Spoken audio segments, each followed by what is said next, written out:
សួស្តីប្រិយមិត្តទាំងអស់គ្នាថ្ងៃនេះឯមានលើកយករឿង Wishing Upon the Shooting Star មកធ្វើការសម្រាយតដែលខ្សែរឿងតវិភាគមុនត្រង់កន្លែងនៃពួកគេទាំងពីរនាក់នេះរត់គេចពេលលោកគ្រូដេញចាំតែជាចុងក្រោយនឹងលោកគ្រូនៅតែចាប់បានដដែលដោយសារតែពួកគេរត់គេចម៉ោងរៀនធ្វើការដាក់ទោសឲ្យគេនឹងឈរពាក់កណ្ដាលអង្គុយអញ្ចឹងទៅដែលពេលហ្នឹងក៏មានសិស្សម្នាក់មកប្រាប់គាត់ថាមានសាស្ត្រាចារ្យនៅខាងក្នុងនឹងចង់ជួបតែមុនពេលដែលគាត់ទៅនឹងក៏បានផ្ដាំពីអ្នកនឹងដែរថានៅឈរនឹងហើយបន្តិចទៀតគាត់ត្រឡប់មកវិញ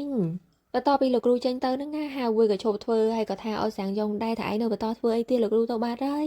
ប៉ុន្តែយើងក៏សុំទោសដែរដែលយើងនាំរឿងឲ្យឯងនឹងត្រូវលោកគ្រូដាក់ពិន័យដូចគ្ន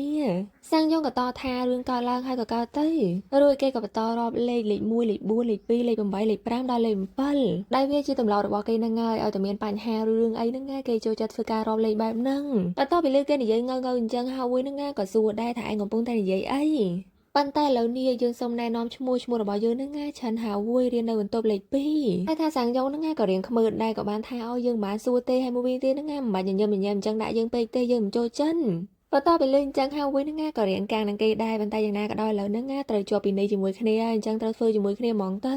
រួចគេបានប្រាប់ថាកតាបនឹងឯងកុំដាក់ខាត់ក្រោមពេកលើវាខាត់ទៅលើទៅមិនសូវធ្ងន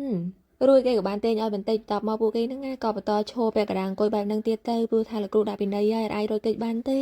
កាលមកដល់បច្ចុប្បន្នវិញនៅពេលដែលសាំងយ៉ុងហើយនឹងហាវួយជួបមុខគ្នានឹងក៏ឃើញថាហាវួយនេះហាក់ដូចជាអត់ស្គាល់គេទេដោយគេបាននិយាយថាខ្ញុំសុំផ្លូវបន្តិចហើយគេនឹងក៏បាននិយាយទៅលោកពូដែរថាចាំបន្តិចលោកពូទៅដល់ហើ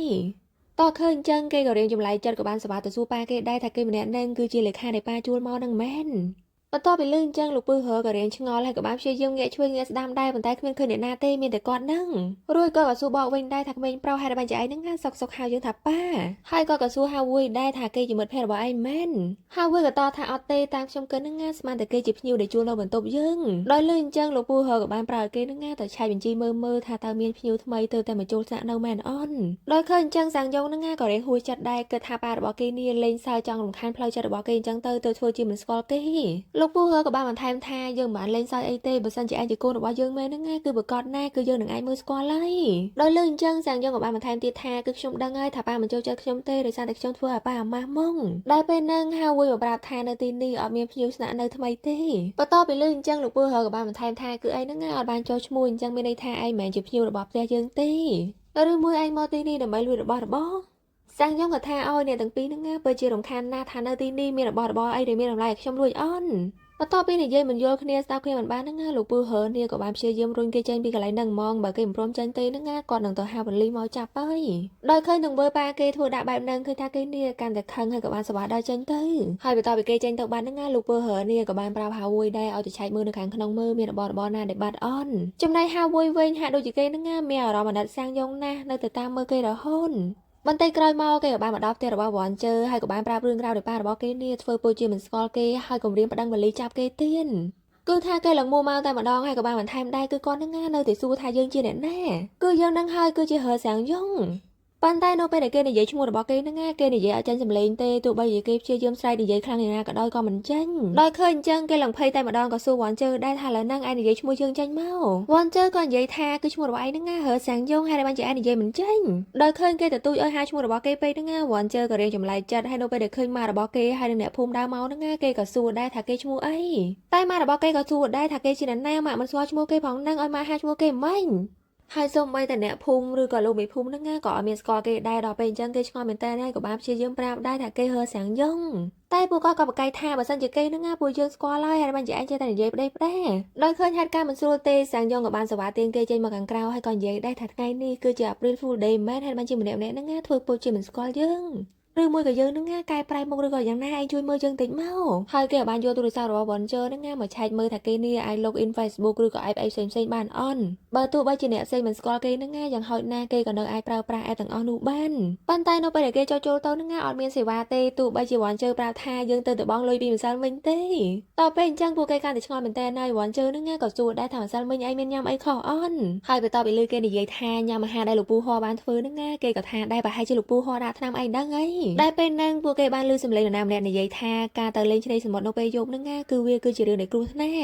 ់បន្ទាប់ពីឮអញ្ចឹងពីអ្នកគេឡើងភ័យតែម្ដងក៏បានជាយាមកលេចមើលជុំវិញទៅហ្នឹងក៏ឃើញថាអ្នកដែលនិយាយការពិតជាបងប្រុសហុងហើយក៏បានបន្ថែមដែរគឺយប់មិញហ្នឹងពួកឯងទៅលេងឆ្នេរនៅពេលយប់អញ្ចឹងហើយប្រកាសណាស់នឹងមានគ្រោះថ្នាក់ហើយមួយវិញទៀតក៏អាចមានរឿងចម្លែកកើតឡើងផងដែរ បន្ទាប់ពីលឺអញ្ចឹងពួកគេក៏ចាប់ផ្ដើមភ័យហើយវ៉ាន់ជើនឹងណាក៏សួរបងប្រុសហុងដែរថាស្គាល់គេម្នាក់នេះអនតែបងប្រុសហុងក៏បានឆ្លើយទេក៏បាននិយាយថាគឺទេពប្រយុទ្ធនឹងណាស្រស់ស្អាតណាស់ប៉ុន្តែស្ដាយណាស់នៅពេលថ្ងៃអត់មានគឺមានតែពេលយំបន្ទាប់ពីលឺអញ្ចឹងទៅធ្វើឲ្យវ៉ាន់ជើនឹងណានឹកគិតថាយប់មិញនេះឯងបានធ្វើការប្រាថ្នាអីគេខ្លះឯងគិតមើលបន្ទាប់ពីលឺអញ្ចឹងគេក៏រៀងចម្លែកចិត្តដែរដោយសារតែម្សិលមិញហ្នឹងណាគឺគេមិនមែនប្រាថ្នាតែម្នាក់ឯងទេសូម្បីតែវ៉ាន់ជើនេះក៏និយាយប្រាថ្នាដែរប៉ុន្តែហេតុតែបានជាការប្រាថ្នារបស់យើងហ្នឹងណាបែរជាសម្រេចហេតុតែបានជាឯងអន់ហើយបំណងប្រាថ្នាដែលគេចង់បានហ្នឹងណាគឺគេចង់បានស្នេហាហើយស្នេហាដែលគេចង់បានហ្នឹងណាគឺជាស្នេហាដ៏ងប់ងល់ខ្លាំងបំផុតអាចនិយាយបានថាគឺជាស្នេហាដែលមានសុភមង្គលបំផុតបន្ទាប់ពីនឹកគិតដល់ការប្រាថ្នានឹងហើយវ៉ាន់ជើក៏និយាយដែរប្រហែលជាទេពប្រយុទ្ធនឹងណាស្រឡាញ់ឯងជាងយើងទៅធ្វើឲ្យឯងសម្រេចតែយើងអត់សម្រេចអញ្ចឹងហើយឥឡូវនេះឯងកុំតានតឹងពេកព្រោះនៅលើពិភពលោកនេះវាមានរឿងរ៉ាវច្រើនណាស់ដែលមិនសមហេតុផលដូច្នេះហើយមានតែយើងនឹងណាព្រមទទួលស្គាល់ហើយនឹងប្រឈមមុខវាទៅហើយម្យ៉ាងវិញទៀតហ្នឹងណាក៏ជាឯងខ្លួនឯងដែរដែលមិនចង់រស់នៅជីវវិតរបស់សាំងយ៉ាងមិនអញ្ចឹងហើយមានន័យថាឥឡូវនេះក្តីសម័យរបស់ឯងហ្នឹងណាបានសម្រេចមានន័យថាឯងឥឡូវនេះសេរីភាពហើយសាំងយ៉ាងក៏សួរដែរថាឯងចង់លេងមែនតើហើយមែនវ៉ាន់ជើក៏តថាបើមិនអញ្ចឹងហ្នឹងណាឲ្យធ្វើម៉េចសូម្បីតែឯងនេះនិយាយឈ្មោះខ្លួនឯងមិនចេញផងហ្នឹងឲ្យធ្វើម៉េចដោយអត់ជំរឿទេសាំងយ៉ងក៏ព្រមទទួលស្គាល់ប៉ុន្តែក្តីបារម្ភរបស់គេពេលនេះគេគ្មានកន្លែងគេងគ្មានកន្លែងនៅឲ្យធ្វើម៉េចព្រោះប៉ារបស់គេហ្នឹងអត់ស្គាល់គេទេថែមទាំងមិនដឹងគេចេញទៀតហើយបើគេមិនចេញហ្នឹងគាត់គំរាមប្តឹងបលីបនជើក៏តបថាអញក៏បារម្ភអីរឿងហ្នឹងទុកឲ្យយើងជាអ្នកដោះស្រាយជាមួយនឹងប៉ាឯងងាកមកខាងលោកពូហើវិញឃើញថាគាត់ហ្នឹងបន្ទាប់ពីដេញសាំងយ៉ងចេញពីផ្ទះហើយឃើញថាគាត់ក៏មានអារម្មណ៍ថាមិនស្រួលចិនក៏បានប្រើហាមួយហ្នឹងឲ្យចេញទៅរកគេទៅបើទោះបីជាគេមើលទៅចម្លែកប៉ុន្តែយើងមានអារម្មណ៍ថាដូចជាគួរឲ្យអាណិតណាបន្ទាប់ពីលឺអញ្ចឹងហាមួយក៏យល់ស្របដោយសារតែគេនឹងណាក៏មានអារម្មណ៍ថាដូចជាសាំងយ៉ងនេះត្រូវការជំនួយហើយបន្ទាប់ពីនិយាយត្រូវគ្នាហើយនឹងណាគេក៏បានសវ៉ាដៃចេញពីកន្លែងហ្នឹងដើម្បីទៅរកសាំងយ៉ងហ្មងទៅចំណែកសាំងយ៉ងដោយសារតែគេនឹងណាគ្មានកន្លែងទៅទេអញ្ចឹងហើយមានតែដើរនៅលើផ្លូវតែម្នាក់ឯងហើយកំពុងតែសែតគ្មានកន្លែងទៅនឹងណាអាចស្បែកជើងនេះអត់សហការទេគឺថារបូតអីណាទៀតតបពេលអញ្ចឹងគេក៏ដើរពីបដៃទៅក៏ដោយសារតែវានឹងណាមិនជួយចែវហើយឥឡូវនេះមកប្រឆាំងទៀតដែលពេលហ្នឹងហាវើក៏មករកគេឃើញហើយក៏និយាយប្រាប់ដែរថាស្ទះស្នារបស់ពួកយើងនឹងណាអត់ថ្លៃទេ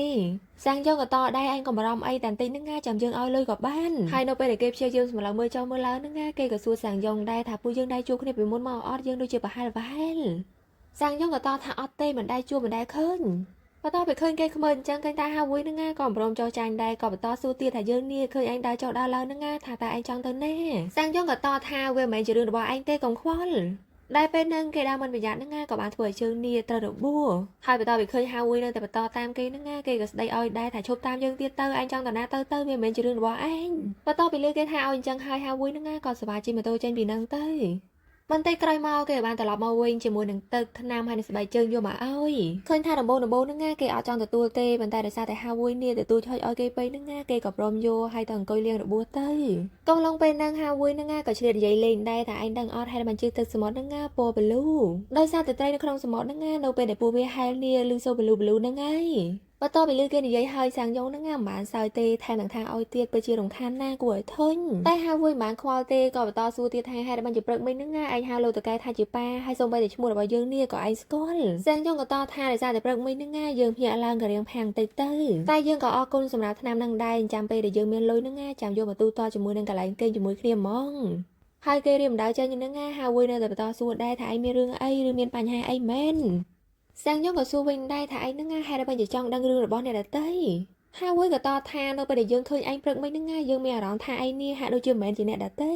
បន្ទាប់ពីលឺអញ្ចឹងសាំងយ៉ងក៏រៀងអត់សំណើចហើយក៏ព្យាយាមបកស្រាយដែរថារឿងព្រឹកមិញហ្នឹងគឺជារឿងយកច្រឡំអញ្ចឹងហើយមិនបាច់ទុកវាក្នុងចិនអញ្ចឹងហើយសម្រាប់យើងហើយនឹងឯងហ្នឹងគឺជាមនុស្សប្លែកមុខជាអ្នកដទៃទេអញ្ចឹងហើយមិនបាច់ចង់ដឹងរឿងគ្នាអីទៀតទេតែហាមួយហ្នឹងអត់ព្រមឈប់ទេនៅតែតាមនិយាយជាមួយគេទៀតថាបើឯងមានបញ្ហាអីហ្នឹងពួកយើងក៏មិនបង្ខំឯងដែ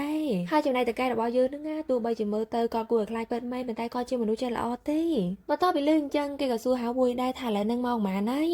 ហាមួយក៏ថាឥឡូវហ្នឹងម៉ោង 10:20 នាទីហើយឯងមានរឿងអីបន្ទាប់ពីលឺអញ្ចឹងសាំងយ៉ងក៏សម្រេចចេះជិះម៉ូតូជាមួយនឹងហាមួយហ្នឹងត្រឡប់ទៅផ្ទះរបស់គេហ្មងទៅហើយសាររឿងក៏បានបង្ហាញកាលពីពួកគេនៅក្មេងហ្នឹងគឺហាមួយនេះក៏ជាអ្នកដូចគេដូចគ្នាដែរប៉ុន្តែពេលហ្នឹងជិះកង់បើទោះបីជាកង់ហ្នឹងអត់មានរៀនក្រោយជីក៏ដោយហ្នឹងក៏ពួកគេនេះអាចឈរហើយនឹងធ្វើការដូរគ្នាបានដែរចំណែកសាំងយ៉ងវិញហ្នឹងក៏ព្យាយាមប្រាប់ហាវុយដែរថាជាប្រយ័ត្នប្រយែងហងឯងដឹងអត់បើយើងដួលមានបញ្ហាហើយដោយសារតែដៃរបស់យើងហ្នឹងគឺជាដៃគូរួមហាវុយក៏តថាយើងដឹងហើយប៉ុន្តែឃើញថាគេហ្នឹងអត់បថយលបឿនទេគឺថាជិះនៅតែលឿន ប៉ុន្តែក្រោយមកពួកគេក៏បានមកដល់កន្លែងចោលហើយសាំងយ៉ុងហ្នឹងណាក៏ឃើញថាទូដែលគេត្រូវជីនេះបានមកដល់ហើយអញ្ចឹងហើយគេត្រូវចាក់ចេញឲ្យលឿនហើយវាក៏តដែរបើសិនជាឯងត្រឡប់មកហ្នឹងណាអាចប្រាប់យើងបានអត់ចាំយើងមកយកសាំងយ៉ុងក៏ឆ្លើយថាមិនបាច់ទេដោយសារតែឯងហ្នឹងណាត្រូវជីពីផ្ទះមកទីនេះឆ្ងាយណាស់កុំរំខានហើយវាក៏តថាយើងមិនមែនជីមកយកឯងទេគឺយើងហ្នឹងណាមកទិញតកកញ៉ាំនៅកន្លែងហ្នឹងហើយជីតាមផ្លូវហ្នឹងអញ្ចឹងយើងគិតថាយកឯងហ្មងទៅតែថាលើហ្នឹងអាចនិយាយគ្នាបានច្រើនទេទូមកឲ្យបញ្ញាទៅឲ្យលឿនកាលមកដល់បច្ចុប្បន្នវិញនៅផ្ទះរបស់លោកពូហឺហ្នឹងក៏ឃើញថាវ៉ាន់ជើនីធ្វើការទៅសេបិទกระดาษបិទអីដូចជាធ្វើការបង្រៀនលោកពូហឺអញ្ចឹងដោយគេរៀបរាប់ថាសាំងយ៉ុងហើយមនុស្សផ្លែកមុខពីព្រឹកមិញហ្នឹងគឺជាមិត្តភក្តិនឹងគ្នារៀនបន្ទប់ជាមួយគ្នាស្នាក់នៅបន្ទប់ជាមួយគ្នាទៀតហើយនៅពេលដែលឃើញសាំងយ៉ុងមកហ្នឹងគេក៏បានសវ៉ាទាញម្នាក់ណោមមកថាខ្ញុំហើយនឹងគេនេះគឺជាមិត្តភក្តិរបស់សាំងយ៉ុងដែលគេម្នាក់នេះគឺមានឈ្មោះថាសាវយ៉ុងដូច្នេះហើយនៅពេលនេះឯមីនឹងហៅសាំងយ៉ុងហ្នឹងទៅជាសាវយ៉ុងវិញដើម្បីកុំឲ្យច្រឡំហើយចំពោះរឿងព្រឹកមិញហ្នឹងគឺជារឿងយកច្រឡំទេក៏ដោយសារតែគេមានអារម្មណ៍មិនល្អទៅគេចង់មកលេងសមុនតែដោយសារតែយប់មិញហ្នឹងពួកយើងត្រឡប់មកយប់ជ្រៅពេកអញ្ចឹងហើយទៅគ្មានអ្នកណាចាប់អារម្មណ៍បន្ទាប់ពីលឺអញ្ចឹងលោកពូហឺហ្នឹងក៏រៀងចម្លែកចិត្តហើយក៏ព្យាយាមសួរបញ្ជាក់ដែរបើអញ្ចឹងមានន័យថាឯងត្រឡប់មកជាមួយនឹងសាំងយ៉ុងហើយចុះឥឡូវគេនៅណា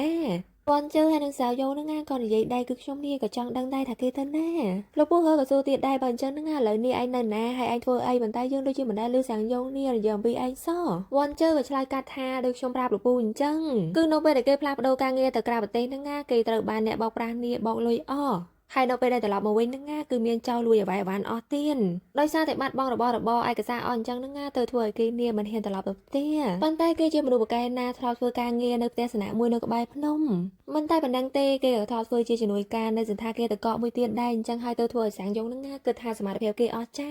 ដូច្នេះហើយទៅគេនាំសាវយ៉ុងហ្នឹងមកទីនេះដើម្បីជួយការងារលោកពូអញ្ចឹងទៅបន្ទាប់ពីលឺសមត្ថភាពរបស់គេអញ្ចឹងសាវយ៉ុងហ្នឹងក៏រៀងផាំងប៉ុន្តែក៏ព្យាយាមប្រាប់ទៅលោកពូហឺដែរថាដូចជាគេនិយាយអញ្ចឹងគឺជារឿងរបស់ខ្ញុំបន្ទាប់ពីលឺអញ្ចឹងលោកពូហឺហ្នឹងចាប់ផ្ដើមជឿតិចៗដែរប៉ុន្តែនៅតែសួរដែរបើអញ្ចឹងមែនហ្នឹងហើយបានជាព្រឹកមិញនេះឯងនិយាយថាយើងជាប៉ារបស់ឯងសាវយ៉ុងក៏បកស្រាយថាដោយសារតែយប់មិញហ្នឹងយកសោអាក្រក់ហើយបន្ទាប់ពីព្យាឡើងនេះមិនឃើញគេនៅទៀនតពេលអញ្ចឹងធ្វើឲ្យខ្ញុំមានអារម្មណ៍ស្លន់ស្លោហើយបន្ទាប់មកហ្នឹងនិយាយរឿងអីមិនច្បាស់លាស់ដូចជាព្រឹកមិញហ្នឹងឯងដូច្នេះហើយខ្ញុំសង្ឃឹមថាលោកពូហ្នឹងក៏ប្រកែកប្រកាន់រឿងនេះអីចំណែកវ៉ាន់ជើក៏ជួយនិយាយដែរដោយសារតែគេហ្នឹងទៅតែមកពីក្រៅប្រទេសហើយនៅពេលដែលគេមកដល់ទីនេះហ្នឹងធ្វើឲ្យគេអត់តន់ត្រឡប់នៅកន្លែងរស់នៅអញ្ចឹងហើយទៅធ្វើឲ្យគេនិយាយប្តេជ្ញាហើយមួយវិញទៀតខ្ញុំចង់ប្រាប់លោកពូថាប៉ារបស់គេហ្នឹងក៏មិនងាយនិយាយគ្នាដូចជាលោកពូដូចគ្នាបន្ទាប់ពីលឺអញ្ចឹងលោកពូហ្នឹងក៏ថាឲ្យដែរឯនេះចង់ថាយើងមិនមែនប៉ុន្តែយើងនៅតែឆ្ងល់ថាសាំងយ៉ុងហ្នឹងត្រឡប់មកផ្ទះនាំមិត្តភ័ក្តិរបស់គេមកហើយសារវិសុខសុខបាត់ទៅណាមិនដឹងប៉ុន្តែក៏បានបន្ថែមថាលោកពូកង្វល់ឥឡូវហ្នឹងឲ្យគេនៅទីនេះទៅហើយមួយវិញទៀតបើសិនជាលោកពូចង់និយាយអីទៅសាំងយ៉ុងហ្នឹងប្រាប់គេឲ្យគេនេះទៅប្រាប់សាំងយ៉ុងទៅគេដឹងហើយគឺប្រៀបដូចជាបាញ់ព្រួយមួយបានចាប់ពីអញ្ចឹងទៅ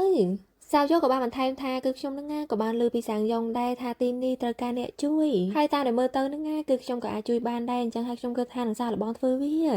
ាបន្ទាប់ពីលឺអញ្ចឹងលោកពូហឺក៏យល់ស្របហើយក៏បានផ្ដាំហៅមួយហ្នឹងឲ្យនាំគេនេះទៅមើលកន្លែងធ្វើការហើយបន្ទប់គេហ្នឹងឲ្យគេជាមួយនឹងគេហ្មងទៅរួចក៏និយាយទៅសាវយ៉ុងថាឥឡូវហ្នឹងយើងមិនដឹងថាពួកឯងមានរឿងអីទេប៉ុន្តែសូមឯងផ្ដាំទៅសាវយ៉ុងនេះឲ្យគេឆាប់ត្រឡប់មកផ្ទះផងដែលពេលហ្នឹងហៅមួយហ្នឹងក៏បាននាំគេចូលមកក្នុងហើយក៏ណែនាំដែរថាកន្លែងនេះកន្លែងទទួលភ្ញៀវសម្រាប់ទស្សនៈរបស់ពួកយើងតែសាវយ៉ុងបានស្ដាប់ទេក៏រអ៊ូថាឧបករណ៍នេសាទហ្នឹងមិនទុកនឹងទៀតហើយសូម្បីតែកសែតនេះក៏អត់មានដាក់ដែររួចគេបានយកឧបករណ៍នេសាទហ្នឹងយកទៅទុកដាក់នៅបន្ទប់ដៃវ៉ាន់ទៅចំណែកហៅមួយហ្នឹងក៏ថាឲ្យដែរឯងកុំប៉ះពាល់របស់ថៅកែប៉ុន្តែគេមានស្ដាប់ណាដោយសារតែផ្ទះហ្នឹងជាផ្ទះរបស់គេអញ្ចឹងហើយវាយវ៉ាន់ដាក់នៅកន្លែងណាហ្នឹងគេក៏ដឹងហើយបន្ទាប់ពីចូលផ្ទះបាយឃើញរបស់ប្រើប្រាស់ហើយអត់មានទុកដាក់ស្រួលបួលហ្នឹងគេក៏ប្រម៉ែប្រមូលយករបស់ចូលក្នុងធុងសម្រាមបន្ទាប់ពីឃើញគេរៀងស្គាល់កន្លែងអញ្ចឹងហៅមួយហ្នឹងក៏រៀងចម្លែកចិត្តដែរគេទៅមកសោះហេតុបានជាគេដឹងគ្រប់កន្លែងតែគេក៏មិនបានសួរនាំច្រើនក៏ព្យាយាមរៀបរាប់ប្រាប់ថានៅទីនេះហ្នឹងមានទទួលភ្ញៀវ2ដែលបន្ទប់មួយសម្រាប់មនុស្ស4នាក់និងបន្ទប់មួយទៀតសម្រាប់មនុស្ស6នាក់អញ្ចឹងហើយឥឡូវហ្នឹងឯងតាមយើងមកខាងលើមកយើងប្រាប់ទៀតនៅខាងលើហ្នឹងគឺជាកន្លែងដែលពួកយើងហាខោអាវបន្ទាប់ពីឡើងមកឃើញអំពូលខូចអស់ហ្នឹងសាវយ៉ុងក៏រអ៊ូដែរថាហេតុបានជាគ្មានអ្នកផ្លាស់ប្ដូរអញ្ចឹងចំណែកហៅមួយហ្នឹងនៅតែបន្ថែមទៀតថាទីនេះគឺជាកន្លែងដែលខ្ញុំចូលចិត្តជាងគេនៅផ្ទះសំណាក់នេះកាលមកដល់ពេលល្ងាចឃើញថាគេក៏បានចុះឈ្មោះគេហ្នឹងចូលបញ្ជីផ្ទះស្នាក់ហ្នឹងដែលឈ្មោះរបស់គេដាក់ថាចុងសាវយ៉ុងកំពុងតែពិបាកចិត្តរឿងជីវិតរបស់គេហ្នឹងមិនដឹងជាធ្វើម៉េចទៀតនេះក៏បានលឺសំឡេងអ្នកណាម្នាក់គប់ដុំថ្មមកដែលគេម្នាក់ហ្នឹងគឺជាវ៉ាន់ជើហ្នឹងហើយគេយកសម្លៀកបំពាក់ដែលគេលេងពាក់ហ្នឹងយកមកឲ្យសាវយ៉ុងដោយសារតែគេឥឡូវនេះអត់មានអីប្រើប្រាស់ទេអញ្ចឹងហើយមានតែប្រើរបស់គេមកដល់អសន្នហើយគេបានប្រាប់រឿងនៃគេសួរម៉ាក់គេហ្នឹងថាពូខាងអ៊ីរបស់គេនេះក៏ធ្លាប់ធ្វើអំណោយថ្នាក់បែបហ្នឹងដែរគឺក៏រស់លុយបានច្រើនណាស់ពេលហ្នឹងបន្ទាប់ពីលឺអញ្ចឹងសាវយ៉ុងហ្នឹងរៀងមានសង្ឃឹមក៏តាមសួរដែរធ្វើម៉េចត្រឡប់មកដូចដើមវ៉ាន់ជើក៏តថារឿងហ្នឹងកើតឡើង100ឆ្នាំជាងហើយឲ្យយើងទៅសួរគាត់មិនឈួតទេអីដល់លឺអញ្ចឹងសាវយ៉ុងក៏បន្តសួរទៀតដែរថាឥឡូវពួកយើងគួរធ្វើម៉េច វ៉ាន់ជើក៏តថាលើនឹងឯងនៅនឹងសិនទៅឲ្យយើងកើតមើលសិនបើសិនជាឯងធុញត្រង់ណាស់នឹងឡើងទៅលើដំបូលហើយធ្វើការបួងសួងទៀតទៅបើសិនជាមិនមានទេពប្រយុទ្ធនឹងក៏មានប្រច័នដែរអញ្ចឹងហើយចេះតែបួងសួងទៅក្រែងមានប្រយោជន៍ហើយបើឯងមានរឿងអីទៀតនឹងកុំភ្លេចទេមកយើងតាមយកព្យាយាមប្រាប់ដែរតែយកមានទូរស័ព្ទទេតែគេនឹងស្ដាប់អត់តាន់ទេក៏បានរត់ទៅបានងាកមកខាងហាងរបស់ម៉ាវ៉ាន់ជើវិញបន្ទាប់ពីភ្ញៀវចេញទៅអស់នឹងក៏បានចេញមកឃើញសៅហៅនេះនៅអង្គុយមុខនឹងហើយក៏បានសួរនាំដែរថាតើឯងនឹងញ៉ាំបាយនៅឬមួយឥឡូវនេះឯងចង់ញ៉ាំទឹកកកឈូសដែរសៅហើយក៏តបថាអត់ទេប៉ុន្តែនិយាយអញ្ចឹងអ៊ីថាតើវ៉ាន់ជើនឹងពេលណាត្រឡប់មកវិញអ៊ីក៏តបថាយើងមិនដឹងទេតាំងតែពីគេមានមើលថ្មីមកហ្នឹងនិយាយពីថាចេញចូលរត់ទៅនេះរត់ទៅនោះមិនដឹងថាទៅណាឲ្យបកនក៏តបពីលេងអញ្ចឹងសៅហើយហ្នឹងក៏រៀងសែហើយគេនេះក៏បានស្នើសុំអ៊ីដើម្បីទៅជួយរៀបចំអ្វីវ៉ាន់បាត់ហាងដំបងហ្នឹងអ៊ីបកៃដែរថាមិនជួយទេតែគេអត់ព្រមគេក៏បានសវ៉ាឡើងទៅជួយហ្មងទៅងាកមកខាងសៅយោវិញកំពុងតែហាសម្លៀកបំពាក់ហ្នឹងក៏រអ៊ូដែរថាវ៉ាន់ជើនេះយកសម្លៀកបំពាក់មកឲ្យយើងហ្នឹងអត់មានគក់មានអីសិនទេដែលពេលហ្នឹងហាវក៏យកសម្លៀកបំពាក់របស់គេមកហាលដែរហើយនៅពេលដែលគេចង់និយាយជាមួយនឹងសៅយោហ្នឹងគេសិតតែផ្ដើមរឿងកំ pl ែងមុននិយាយតែសៅយោដឹងហើយថាគេមានរឿងចង់សួរក៏ថាឲ្យហ្មងថាឥឡូវហ្នឹងចង់សួរអីសួរមកមិនបាច់វៀងឆ្ងាយហាវក៏សួរថាវាមិនមែនជាលើកទី1ដែលឯងមកទីនេះទេមែនអត់មើលទៅឯងហ្នឹងដូចជាស្និទ្ធស្នាលនឹងកន្លែងនេះណាសៅយោក៏តថាពិតណាក៏ដោយសារតែផ្ទះនេះជាផ្ទះមិត្តភ័ក្តិរបស់យើងអញ្ចឹងហើយយើងស្គាល់វាហ្នឹងគឺជារឿងធម្មតាទេដោយសារតែគេនេះអាសានិយាយ5តែហាវាអត់ចាត់ទេនៅតែបន្តសួរថាមើលទៅឯងហ្នឹងហាក់ដូចជាមិនមែនមើលរួមថ្នាក់របស់គេទេព្រោះពេលម្សិលមិញនៅពេលដែលលោកពូនិយាយជាមួយឯងហ្នឹងឃើញថាឯងនេះភ័យណា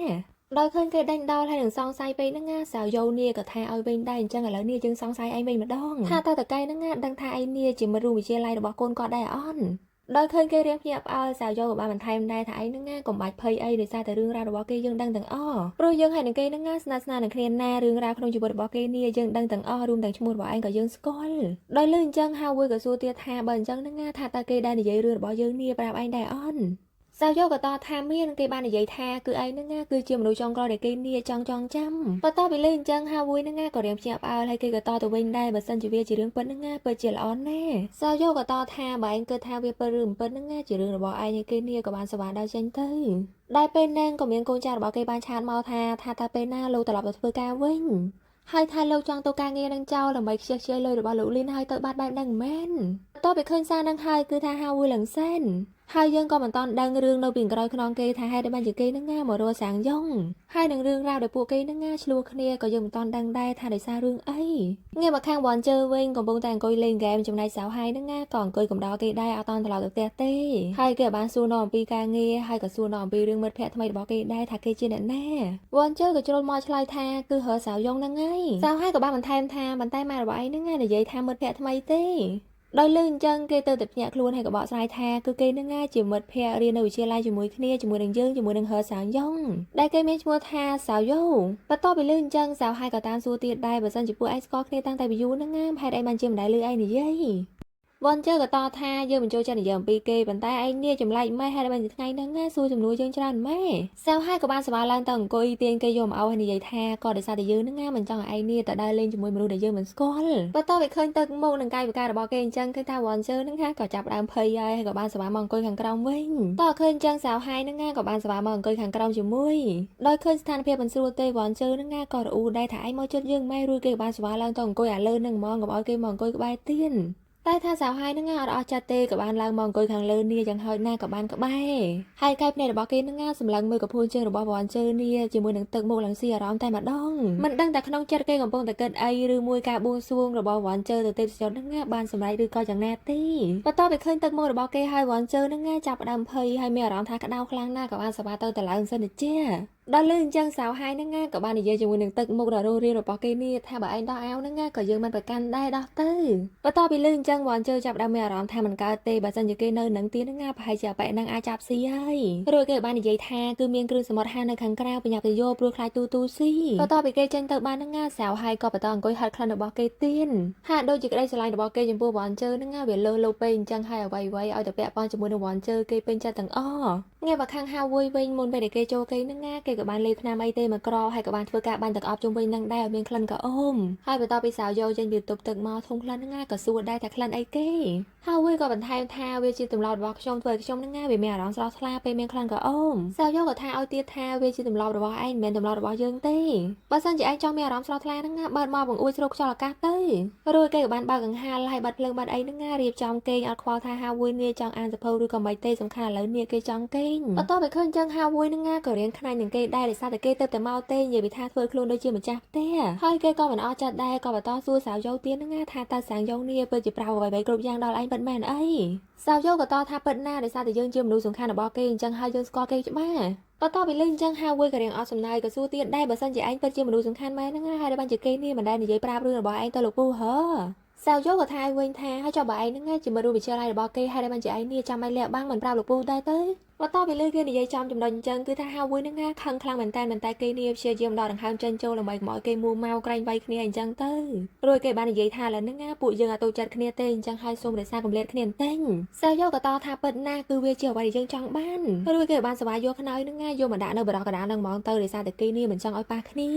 តឃើញចឹងហាវួយហ្នឹងក៏យកខ្នើយមួយទៀតយកមកដាក់ដែរនិយាយពីថាម្នាក់នេះចង់ឈ្នះចាញ់ណាប៉ុន្តែប៉ុណ្ណឹងទេគេបានយកតុក្កតាយកអីហ្នឹងមកដាក់លើនឹងទៀតធ្វើមិនដាក់ខ្ពស់ទៅកុំឲ្យឃើញមុខគ្នាពេលគេងកាលមកដល់ថ្ងៃថ្មីឲ្យឃើញថាសាវហើយនេះក៏បានមករកវ៉ាន់ជើទៀតហើយប៉ុន្តែលើកនេះហាក់ដូចជាគេហ្នឹងមានរឿងអីចង់សារភាពហើយមុនពេលដែលគេដើរចូលទៅហ្នឹងក៏ព្យាយាមដកដង្ហើមចេញចូលហើយទះមុខខ្លួនឯងពីបិទដើម្បីឲ្យខ្លួនឯងនេះមានស្មារតីងាកមកពីអ្នកនេះវិញវ៉ាន់ជើហ្នឹងកំពុងតែគិតថាតើឯងអាចធ្វើការបួងសួងនេះបានប្រហែលដងបើសិនជាអាចយើងគិតថាឯងហ្នឹងបួងសួងខ្ចីលើបានច្រើនហើយបន្តមកយកមកធ្វើការកែប្រែអទេសនារបស់ឯងនេះឲ្យបានល្អទៅវាកាន់តែប្រសើរសាវយកក៏ថាឲ្យដែរឯងឈប់និយាយរឿងលេងសើចអញ្ចឹងទៅឯងគិតថារឿងងាយស្រួលណាស់មែនឯងដឹងអត់ថាគូក្បាលរបស់យើងនឹងចិត្តទួហើយមិនតែមិនដឹងទេយើងនៅមានរឿងដោះស្រាយជាមួយនឹងហាវួយទៀតតពេលអញ្ចឹងយើងឆ្ងល់ណាស់ហើយចោះរឿងរបស់ឯងប្រាថ្នាហ្នឹងហើយដែលបានជាមិនសម្រេចដែរវ៉ាន់ជើក៏តថាដូចយើងប្រាប់ឯងអញ្ចឹងដោយសារតែទេពចរហ្នឹងជ្រើសរើសឯងអញ្ចឹងហើយទៅឯងបានសម្រេចវាមិនប៉ះពាល់យើងទេតែគេនិយាយមិនតន់ចប់ស្រួលបួលផងហ្នឹងសាវហើយក៏បានស្រ័យពីខាងក្រោមនេះឲ្យគេចោះទៅបន្តិចទៅគេមានរឿងចង់និយាយវ៉ាន់ជើក៏តថាអត់ទេឥឡូវហ្នឹងឯងឡើងមកចង់និយាយឯងឡើងមកនិយាយលើយើងខ្ជិលចុះណាតពេលលឺអញ្ចឹងសាវហើយហ្នឹងក៏បានស្រ័យ5ម៉ោងថាវ៉ាន់ជើគឺយើងចូលចិត្តឯងហើយគេក៏បានរៀបរាប់ឈ្មោះតាំងឆ្នាំកំណើតប្រភេទឈាមហើយនឹងដំណើរកំសាន្តដែលគេចង់ទៅណាឯខ្លះហ្នឹងគឺធ្វើការប្រាប់វ៉ាន់ជើទាំងអស់តលឺអញ្ចឹងសាវយកក៏រៀងឆ្ងល់ដែរថាហេតុអីបានជាសុកហ្នឹងគេធ្វើការណែនាំខ្លួនមកធ្វើអីចំណែកវ៉ាន់ជើបន្ទាប់ពីលើគេសារភាពហើយណែនាំខ្លួនបែបហ្នឹងឃើញថាគេហ្នឹងក៏ភ័យដែរថាមិនអាម៉ាទេចំណែកសាវហើយក៏បានបន្ថែមទៀតថាលីវ៉ាន់ជើគឺឯងហ្នឹងគឺជាពិភពលោករបស់ខ្ញុំគឺខ្ញុំឆ្លាញ់ឯងជាយូរណាស់មកហើយអញ្ចឹងហើយសូមឯងព្រមតាក់ទងជាមួយខ្ញុំទៅដោយឃើញសភាពការមិនស្រួលទេសាវយកហ្នឹងក៏ធ្វើពោលថាគេចុកពួនណាដោយសារតែគេញ៉ាំអាឡឹកច្រើនរួចគេបានសវ៉ារត់ចេញពីកន្លែងហ្នឹងទៅពីអ្នកគេហ្នឹងជាអ្នកដោះស្រាយជាមួយគ្នាចំណែកវ៉ាន់ជើហ្នឹងក៏រៀងស្លន់ដែរមិនដឹងឆ្លើយឆ្លងមិនទេក៏បាននិយាយថាឯងហ្នឹងពិតជាកំ pl ែងណាប៉ុន្តែឃើញថាវិសាចនរបស់ឯងហ្នឹងពិតជាអភិវឌ្ឍបានល្អពិតមែនយើងសូមសរសើរដោយឃើញអញ្ចឹងសាវហើយក៏ព្យាយាមបកស្រាយដែរថាយើងមិនបាននិយាយលេងយើងនិយាយប៉ិនតែវ៉ាន់ជើហ្នឹងនៅតែឆ្លើយថាយើងដឹងហើយថាវាកំ pl ែងពិតជាកំ pl ែងពិតមែនរួចគេក៏បានសប្បាយរត់ចេញពីកន្លែងហ្នឹងទៅដែលពេលហ្នឹងសាយរឿងក៏បានបង្ហាញតកាលពីពួកគេនៅក្មេងហ្នឹងក៏ឃើញថាហាវួយនេះពិតជាមកយកសាំងយ៉ុងពិតមែនចំណែកសាំងយ៉ុងក៏ថាឲ្យដែរយើងប្រាប់ហើយថាមិនបាច់មកទទួលយើងទេឯងនៅតែមកព្រោះជីកង់ពីកន្លែងរបស់ឯង20ហ្នឹងមានរយៈពេលដល់20នាទីហាវួយក៏តថាយើងមិនបានមកយកឯងទេគឺយើងមករត់ទៅកកឈូញ៉ាំតែយើងចង់ប្រាប់ឯងថាយើងមិនបាយកំណត់ត្រាហើយគឺយើងជីតែ5-10នាទីទេមកដល់អញ្ចឹងហើយចាប់ពីពេលនេះទៅត្រូវហៅយើងថាព្រះនៃអ្នកបើកបរដឹងអន់បន្ទាប់ពីលឺអញ្ចឹងសាំងយ៉ុងក៏រៀងអស់សំណើចហើយក៏សួរដែរថាឯងបាញ់ទៅកប់ម៉ែយើងធំក្លិនផ្លែងហាវួយក៏តថាពិតណាដោយសារតែបាញ់ទៅហ្នឹងយើងមានអារម្មណ៍ថាស្រស់ស្រាយទៅយើងបាញ់អញ្ចឹងហើយឥឡូវហ្នឹងឯងសាហិតមើលថាវាក៏អូបអន់តែសាំងយ៉ុងហ្នឹងក៏បកកែថាអត់ទេយើងពេញចិត្តទៅកក់ឈួររបស់ឯងនេះឥឡូវនេះធ្វើការចែកម្លែកគ្នាបន្តិចបន្ទាប់ពីឃើញចឹងហាវួយហ្នឹងក៏បញ្ជាក់ដែរថាចែកបានមិនតែកុំធ្វើការច្បល់វាចូលគ្នាយកចូលចិត្តទេហើយបន្ទាប់ពីឮថាមិត្តភ័ក្តិរបស់គេមានបើកហាងតកឈូនៅលើកោះនឹងដែលមានរសជាតិឆ្ងាញ់ហ្នឹងគេក៏ចង់សាកល្បងដែរថាឆ្ងាញ់ពិតជាដូចគេនិយាយមែនអត់ហើយបន្ទាប់មកពួកគេហ្នឹងក៏បន្តធ្វើការញ៉ាំតកឈូនឹងដោយចែករំលែកគ្នាទៅវិញទៅមកអញ្ចឹងទៅហើយសាយរឿងក៏បញ្ចប់ត្រង់កន្លែងហ្នឹងដែរ